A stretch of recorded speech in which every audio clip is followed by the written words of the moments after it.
Hello students. पहले बात ये करते हैं कि पिछले वीडियो में क्या बताए थे, परागण की क्रिया। क्या बताए थे? परागण की क्रिया पूरा देखे थे। स्वपरागण, परपरागण, और उस स्वपरागण में कौन कौन से और दो परागण हैं, वो परागण की क्रिया देख लिए थे। किस माध्यम से होता है, उसको क्या बोलते हैं, वो भी देखे थे। उसके बाद बात करते हैं परागण की क्रिया में क्या बोले थे कि परागकोश से क्या निकलेगा, परागकण निकलेगा और स्त्री केसर के वर्तिकाग्र के ऊपर जा पहुंचेगा। तो फिर आज हमारा बात ये रहेगा, आज हम ये बात करेंगे कि जो परागकण परागण की क्रिया द्वारा स्त्री केसर के वर्तिकाग्र के ऊपर तक पहुंचा, उसके बाद क्या होने वाला है, उसके बाद क्या होने वाला है, वही आज का क्लास रहेगा। ठीक, तो फिर देखो क्या होने वाला है। ये एक स्त्री केसर बना लिए, छोटा सा स्त्री केसर समझो। तो ये स्त्री केसर पहले भी बता चुके हैं। स्त्री केसर में 3 पार्ट होता है, एक को कहते हैं वर्तिकाग्र, दूसरे को कहते हैं वर्तिका और तीसरे को कहते हैं अंडाशय। इंग्लिश में बोल देंगे तो इसको कह देंगे स्टिग्मा, इसको बोल देंगे स्टाइल, इसको बोल देंगे ओवेरी। कोई दिक्कत नहीं, ठीक है। ये हो गया स्त्री केसर के भाग। क्या? स्त्री केसर के भाग। इसको गाइनोसियम भी बोलते हैं। क्या?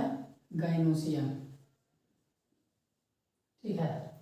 स्त्री केसर के 3 पार्ट होते हैं, वर्तिकाग्र, वर्तिका और अंडाशय। पहले भी बताए थे, पहले भी बता चुके।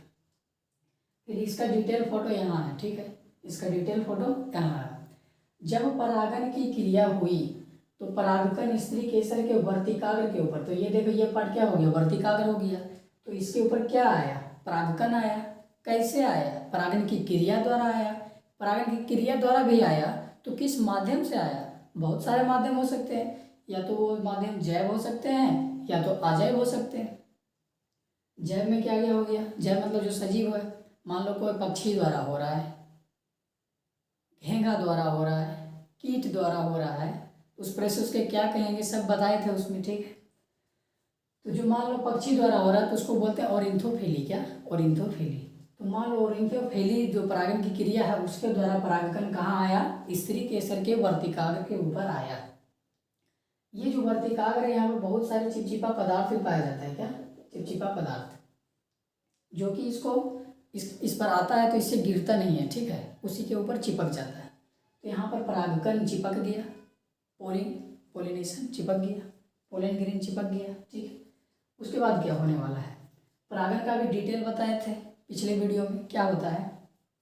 एक होता है इसमें छोटा सेल होता है, एक बड़ा सेल होता है।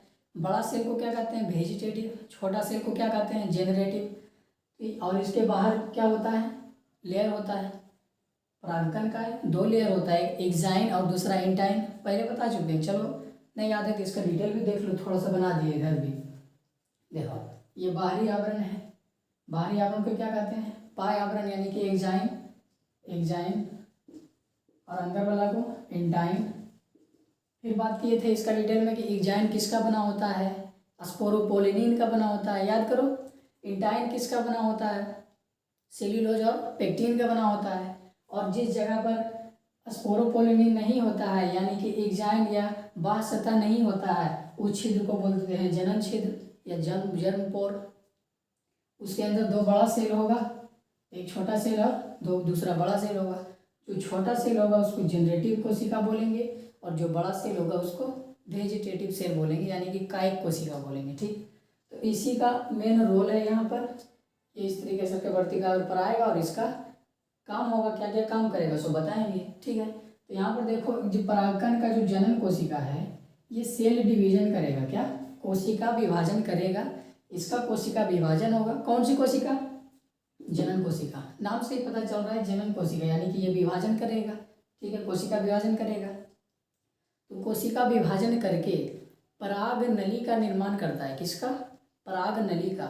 और पराग नली निर्माण के साथ साथ 2 नर युग्मक भी बनाते हैं। क्या? पराग नली का भी निर्माण करते हैं और 2 नर युग्मक का भी निर्माण करते हैं, ठीक।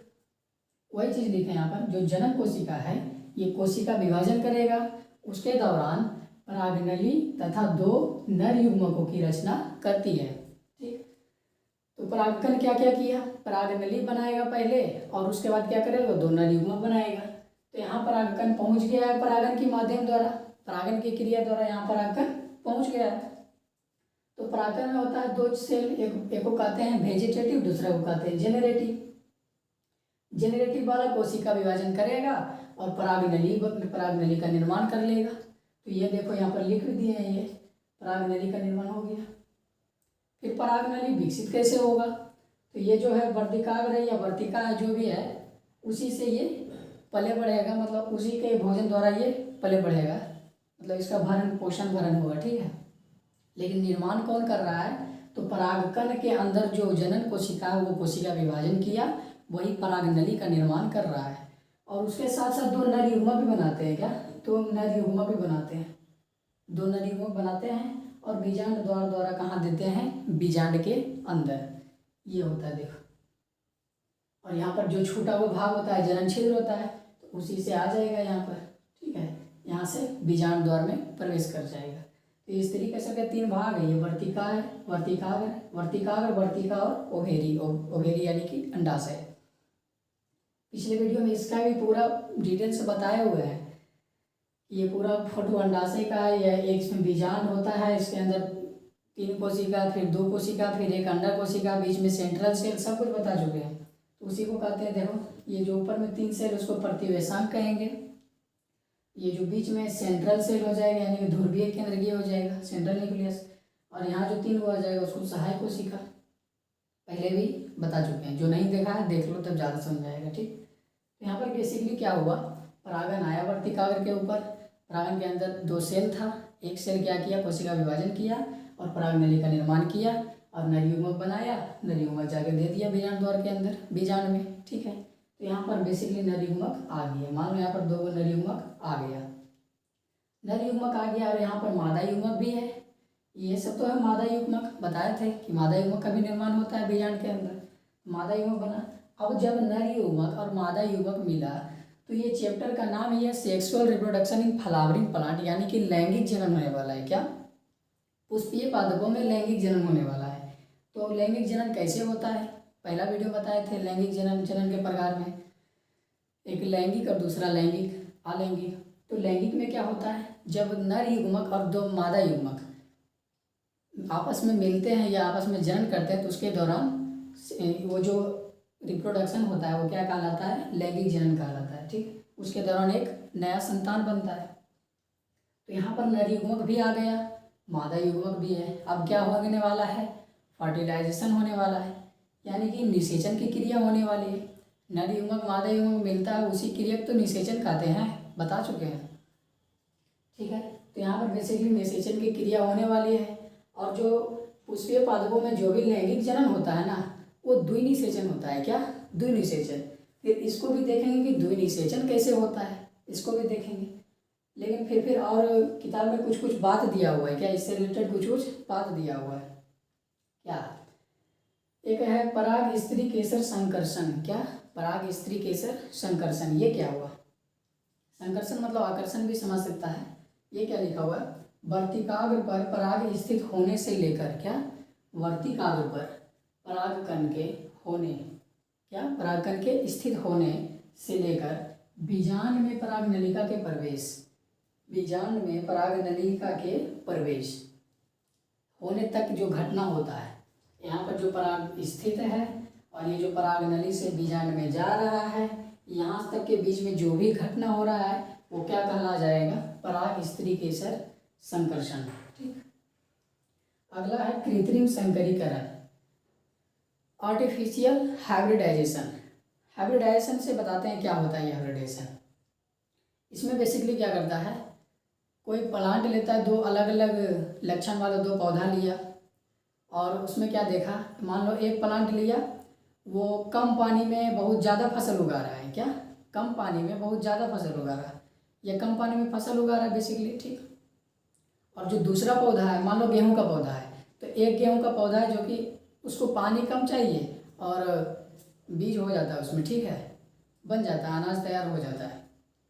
और दूसरा प्लांट जो क्या है, उसमें बीज बहुत उगता है लेकिन उसमें पानी ज़्यादा देना पड़ता है, समझ पा रहा है। तो इसमें दो अलग अलग लक्षण हो गया। दोनों जो गेहूं का पौधा है दोनों में अलग अलग लक्षण है। एक कम पानी में बना रहा है और एक कुछ ज़्यादा पानी देना पड़ रहा है तो ज़्यादा बना रहा है। तो उसे में क्या करते हैं, दो अलग अलग जनक ले लेते हैं या दो जनक या दो से अधिक लक्षण ले लेते हैं और उसको एक साथ कंबाइन कर दिया जाता है, यानी कि मध्य कोष कराया जाता है।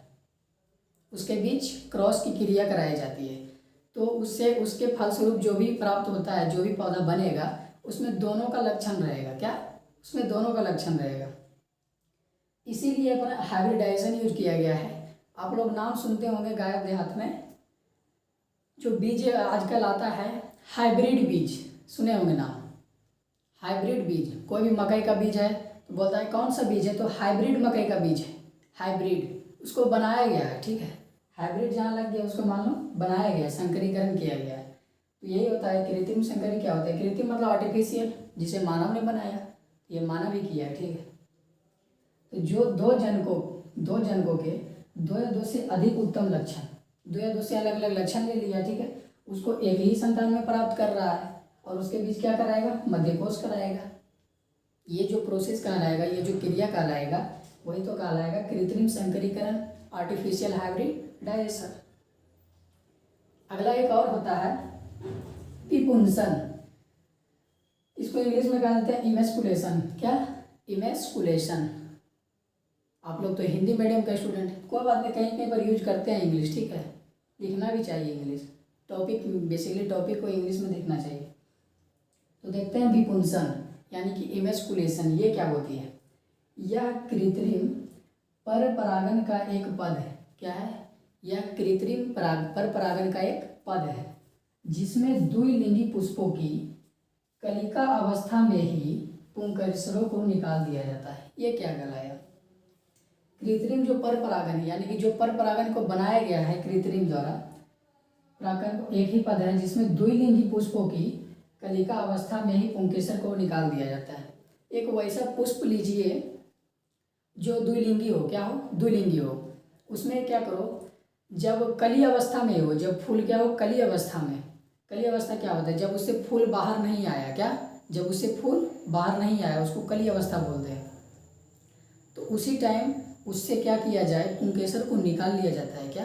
पुंकेसर को निकाल लिया जाता है। वही बोल रहा है यहाँ पर, जिसमें द्विलिंगी पुष्पों की कलिका अवस्था में ही पुंकेसर को निकाल दिया जाता है ताकि सेल्फ पोलिनेशन ना हो सके। सेल्फ पोलिनेशन क्या है? स्वपरागन ना हो सके। एक पुष्प में दोनों रहेगा, से बोल तो रहा है यहाँ पर कि द्विलिंगी पुष्प है। द्विलिंगी पुष्प है तो स्वपरागन तो आराम से हो जाएगा। इसका पुंकेसर से परागन निकलेगा, उसी फूल के वर्तिकाग्र पर चला जाएगा तो स्वपरागन हुआ, अपने ही अपने में हो गया तो स्वपरागन हो गया। इसको भी बता चुके हैं। तो वही बोल रहा है जिसमें द्विलिंगी पुष्प है तो उसका क्या करेंगे, जब वो कली अवस्था में है तभी से उस पुंकेसर को हटा देंगे ताकि सेल्फ पोलिनेशन यानी कि स्वपरागन की क्रिया ना हो सके।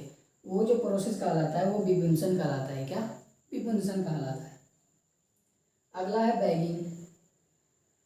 ये भी लगभग सेम ही है, विपुंसन और बैगिंग लगभग सेम ही, लेकिन कुछ कुछ डिफरेंस है। देखो ये क्या है, यह एक ऐसी तकनीक है। क्या? यह एक ऐसी तकनीक है, यह एक ऐसी विधि है जिसमें परागन में ऐच्छिक परागकणों का उपयोग तथा वर्तिकाग्र को अनैच्छिक परागन से बचाता है। ये क्या हुआ, जो भी परागन है तो ऐच्छिक या अनैच्छिक क्या हुआ। मान लो उड़हुल का पौधा है, उड़हुल का पौधा उसमें फूल है तो उसको परागन तो चाहिए उड़हुल का पौधा का ही, उड़हुल के फूल का ही परागन चाहिए। दूसरा आ जाएगा मतलब अनैच्छिक आ जाएगा तो फायदा नहीं करेगा। तो उसके लिए क्या किया जाता है, ये सब कांड किया जाता है, मतलब ये सब प्रोसेस किया जाता है। क्या करेगा, उसमें उपयोग करके वर्तिकाग्र को अनैच्छिक परागन से बचाता है, सुनिश्चित किया जाता है। इस विधि में विपुंसन पुष्पों को, इसको विपुंसन आ गया ना, विपुंसन पुष्पों को थैली से ढककर अवांछित परागकणों से बचाया जाता है। उसमें क्या करेगा, स्त्री केसर को ढक दिया जाता है। क्या?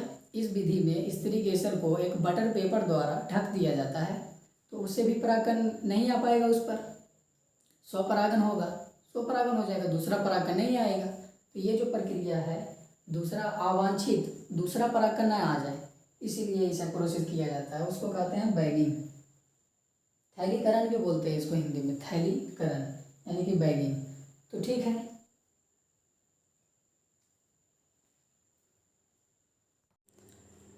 अब क्या होने वाला है, निषेचन की क्रिया होगा। निषेचन की क्रिया होगा, परागकण आ गया और नर युग्मक भी बना दिया, पराग नली भी बना दिया, नर युग्मक मादा युग्मक दोनों मिलेगा तो क्या होगा, निषेचन की क्रिया होगी। निषेचन की क्रिया किसे कहते हैं, जब दो युग्मक मिलते हैं, दो युग्मकों का मिलना ही निषेचन कहलाता है, फर्टिलाइजेशन कहलाता है। तो ये जो पुष्पीय पादपों में जो लैंगिक जनन होगा उसमें क्या देखने को मिलता है, द्विनिषेचन। क्या, द्विनिषेचन, डबल फर्टिलाइजेशन। इसी को देखना है, ये टॉपिक को देखना है आज, डबल फर्टिलाइजेशन। क्या होता है डबल फर्टिलाइजेशन, मतलब फर्टिलाइजेशन दो बार मिलने वाला है, फर्टिलाइजेशन दो बार होने वाला है, दो बार युग्मक मिलने वाला है, तभी तो द्विनिषेचन बोल रहे हैं, डबल फर्टिलाइजेशन बोल रहे हैं।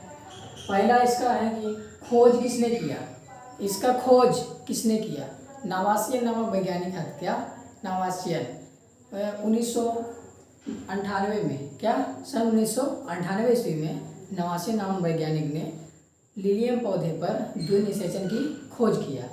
लिलियम पौधे पर, किस पौधे पर, लिलियम पौधे पर। और लिलियम पौधा कैसा है, तो एंजियोस्पर्म है, यानी कि आवृत बीजी है। आवृत बीजी क्या होता है, एक होता है आवृत बीजी पौधा, दूसरा होता है अनावृत बीजी पौधा। तो बता दें जानकारी के लिए, आवृत बीजी पौधा उसमें फूल भी होगा, जड़ भी होगा, तना भी होगा, पत्ती भी होगा, फल भी होगा, ठीक है। और इसमें जिम्नोस्पर्म में फूल भी होगा, लेकिन इसमें क्या होगा, द्विनिषेचन की क्रिया इसमें नहीं होगी, और एंजियोस्पर्म में द्विनिषेचन की क्रिया होगी, इतना ध्यान रखना है। ये दोनों में डिफरेंस है, दोनों में अंतर है। तो द्विनिषेचन समझते हैं कि द्विनिषेचन यानी कि दोहरा निषेचन कैसे हो रहा है। तो सबसे पहले बात की, इसका खोज नवासियन नामक वैज्ञानिक ने किया सन 1998 ईस्वी में लिलियम नामक पौधे पर। फिर देखते हैं निषेचन क्या होता है, दो युग्मकों का मिलना, इसमें भी युग्मक मिलने वाला है। तो ये जो परागन है, क्या है, परागकण है, परागन क्रिया द्वारा आया परागकण इस पर, यहाँ पर मिलेगा ही, ठीक है, नर युग्मक तथा मादा युग्मक मिलेगा।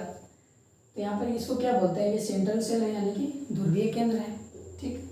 और इसको क्या कहते हैं, प्रतिवेशांत, और इसको कहते हैं सहायक कोशिका। तो जब परागकण से कौन मिलने वाला है, अंड कोशिका के जगह पर, देखो यहाँ पर लिखे हैं, फर्स्ट में क्या होगा, पहला में क्या होगा, सेंट्रल सेल जो है, सेंट्रल सेल मतलब ये ध्रुवीय कोशिका जो है, इससे कौन मिलने वाला है, वेजिटेटिव सेल मिलने वाला है। कौन, वेजिटेटिव सेल। या तो इसमें देखो एक है वेजिटेटिव, एक जेनरेटिव। तो वेजिटेटिव वाला जो कोशिका है वो अगर जो सेंट्रल सेल से मिल रहा है तो वो क्या बना देता है, इंडोस्पर्म बना देता है, ठीक, क्लियर है। इसमें दो सेल हैं, वेजिटेटिव बड़ा वाला, छोटा वाला जेनरेटिव। तो ये बड़ा वाला ये जाके मिलेगा इससे ध्रुवीय कोशिका से, ध्रुवीय केंद्रिका से, इसे मिला, इसे लिखे फर्स्ट में क्या लिखे, सेंट्रल सेल जो है, ध्रुवीय सेल जो है किससे मिलने वाला है, वेजिटेटिव सेल इससे मिलने वाला है। तो उसके दौरान क्या निर्माण होगा, इंडोस्पर्म, उसको हिंदी में बोलते हैं भ्रूणपोष। फिर बात करते हैं भ्रूणपोष क्या होता है। भ्रूणपोष इसके दौरान बनता है, दो युग्मक मिला और उसके दौरान बना। ये क्वेश्चन पूछता है किसके मिलने से भ्रूणपोष बना, तो बोल दे रहा है सेंट्रल सेल यानी कि ध्रुवीय कोशिका और वेजिटेटिव सेल यानी कि कायिक कोशिका। तो जब कायिक कोशिका और सेंट्रल सेल दोनों मिलते हैं उसके दौरान क्या बनते हैं, भ्रूणपोष बनते हैं, ठीक है। तो भ्रूणपोष बात करते हैं। भ्रूणपोष जो होता है बहुत पोष होता है, बहुत पोषण होता है, उसमें पोषण से भरपूर होता है, मतलब इसमें न्यूट्रिशन ज़्यादा पाया जाता है, यानी कि पोषण से भरपूर होता है, पोषण ज़्यादा मात्रा में पाया जाता है इसमें। तो ये पोषण ज़्यादा मात्रा में पाया जाता है इसमें, ये भी लिख दिए, ठीक। फिर सेकेंड में क्या होगा, दूसरा निषेचन में क्या होगा, एग सेल जो है, एग सेल बोले तो अंड कोशिका है। फिर वेजिटेटिव तो यूज हो गया, सेंट्रल सेल से मिल गया, इंडोस्पर्म बना दिया। अब कौन बचा हुआ है, जेनरेटिव वाला बचा हुआ है। तो जेनरेटिव वाला अंड कोशिका से जाके मिलने वाला है, तो वही लिखे हैं। सेकेंड में क्या होगा, एग सेल यानी कि अंड कोशिका से जेनरेटिव सेल यानी कि जनन कोशिका मिलने वाला है। तो जब ये दोनों मिलता है तो एक जायगोट का निर्माण होता है। किसका निर्माण होता है, जायगोट बनता है। जायगोट यानी कि युग्मक बनता है। तो इसमें देखो दो बार निषेचन हो रहा है। एक बार निषेचन किसके मिलने से हुआ, वेजिटेटिव सेल मिला, किससे मिला, तो सेंट्रल सेल से मिला, ठीक है। और एक बार निषेचन कैसे होगा, जनरेटिव सेल किससे मिला, एग सेल से मिला। तो यहाँ पर दो बार देखने को मिल रहा है, एक में एंडोस्पर्म बन रहा है, दूसरा में जायगोट बन रहा है, तो दो दो बार निषेचन की क्रिया हो रही है, ठीक। इसी को बोलते हैं द्विनिषेचन, इस क्रिया को बोलते हैं द्विनिषेचन, यानी कि डबल फर्टिलाइजेशन, ठीक। फिर बात करते हैं, ये किस पौधा में खोजा था, एंजियोस्पर्म में था। उसमें डिफरेंस देख लेते हैं क्या क्या होता है थोड़ा सा। तो एंजियोस्पर्म को हिंदी में कहते हैं आवृत बीजी, इसको कहते हैं अनावृत बीजी पौधा, जिम्नोस्पर्म को। तो आवृत बीजी में बोले थे कि द्विनिषेचन क्रिया होती है, तो जब इसमें द्विनिषेचन क्रिया होती है तो निषेचन के बाद ही तो भ्रूणपोष, तो पहली बार में क्या बनेगा, आवृत बीजी में क्या बनेगा, निषेचन होगा, द्विनिषेचन होगा। द्विनिषेचन होगा तो इसमें निषेचन के बाद ही क्या बन रहा है, एंडोस्पर्म बन रहा है, भ्रूणपोष बन रहा है। ये भी क्वेश्चन पूछ सकता है कि द्विनिषेचन की क्रिया में सर्वप्रथम किसका निर्माण होता है, मतलब कौन बनता है, तो भ्रूणपोष ही बोलना है, जायगोट नहीं बोल देना है। इसीलिए तो यहाँ यूज किए हैं फर्स्ट और सेकेंड। फर्स्ट में सबसे पहले भ्रूणपोष ही बनता है, उसके बाद जायगोट बनता है, ठीक। तो जो एंजियोस्पर्म प्लांट है, आवृत बीजी पौधा है, उसमें क्या होगा, द्विनिषेचन के बाद ही एंडोस्पर्म का निर्माण होगा। लेकिन जिम्नोस्पर्म में क्या बोले थे कि द्विनिषेचन की क्रिया नहीं होती है, तो द्विनिषेचन के पहले ही एंडोस्पर्म का निर्माण हो जाता है। यही दोनों में अंतर है। और देखो अंतर क्या है, इसमें जो भी भ्रूणपोष बना, जो भी एंडोस्पर्म बना, वो कैसा होगा, उसका गुणसूत्र कैसा होगा, 3n होगा, यानी कि त्रिगुणित होगा। और इसके दौरान यानी कि जिम्नोस्पर्म अनावृत बीजी में क्या होगा, उसका जो एंडोस्पर्म बनेगा उसका गुणसूत्र क्या होगा, n होगा, यानी कि अगुणित होगा। देखो n होगा अगुणित, ये पहले भी बता चुके हैं, अगुणित, द्विगुणित, ये सब बता चुके थे, ठीक है, क्रोमोसोम। फिर देखते हैं किताब में ये वाला दिया हुआ, हो सकता है एग्जाम में पूछता है ये वाला, ठीक है, तो देख लेना, इसको ऑब्जेक्टिव में पूछ सकता है। ये क्या है, कि जो नारियल होता है, नारियल देखे हैं, हाँ देखा होगा। नारियल में दो तरह का भ्रूणपोष होता है, क्या, दो तरह का। ये जो एंडोस्पर्म बना, तो नारियल में दो तरह के बनता है, दो प्रकार के एंडोस्पर्म बनता है। कौन कौन बनता है, पहला उसमें बनता है फ्लूइड वाला भाग, और दूसरा बनता है वाइट वाला लेयर। तो नारियल भी देखता होगा, नारियल को फाड़ता होगा तो उसमें वाइट वाला पोर्शन भी दिखता होगा और उसमें पानी भी निकलता होगा, पीने में बड़ा मजा आता है, ठीक है, कोई बात नहीं। तो जो फ्लूइड वाला भाग है, यानी कि द्रव्य वाला भाग है, वो जो एंडोस्पर्म है, उसको कौन सा एंडोस्पर्म बोलते हैं, न्यूक्लियर एंडोस्पर्म। क्या, न्यूक्लियर एंडोस्पर्म। और जो वाइट वाला लेयर है, जिसको खाने में यूज करते हैं, यानी कि सफ़ेद वाला भाग जो है, उसको बोल देते हैं सेलुलर एंडोस्पर्म। क्या, सेलुलर एंडोस्पर्म, यानी कि कोशिकीय भ्रूणपोष। तो ये होता है। अब इसके बाद बात करेंगे कि द्विनिषेचन जब हो गई, तो द्विनिषेचन के बाद क्या क्या घटनाएं होने वाली है। द्विनिषेचन के बाद क्या होगा, बीज बनेगा, फल बनेगा, ये सब तो होगा, और ये सब भाग टूट जाएगा। तो कैसे कैसे बीज बनता है, फल बनता है, फल का प्रकार, इसका वीडियो अगला रहेगा, मतलब अगला वीडियो में सब बताया जाएगा। अभी वाला वीडियो में क्या देखें कि परागण की क्रिया हुआ और इस तरीके के वर्तिकाग्र पर क्या पहुंचा, परागकण पहुंच गया, परागण की क्रिया द्वारा, ये भी पढ़ लिए। उसके बाद क्या हुआ, परागकण क्या हुआ, अंकुरित हुआ, ये अंकुरित हुआ, और उसके बाद क्या बना दिया, परागनली बना दिया वर्तिकाग्र पर। तो वही है, वर्तिकाग्र में परागनली बना दिया। उसके बाद क्या देख लिए, द्विनिषेचन की क्रिया देख लिए, पुष्पीय पादपों में द्विनिषेचन की क्रिया देख लिए, क्या होता है पूरा देख लिए, ठीक है। आज का वीडियो इतना था, तब तक मिलते हैं नेक्स्ट वीडियो में, धन्यवाद।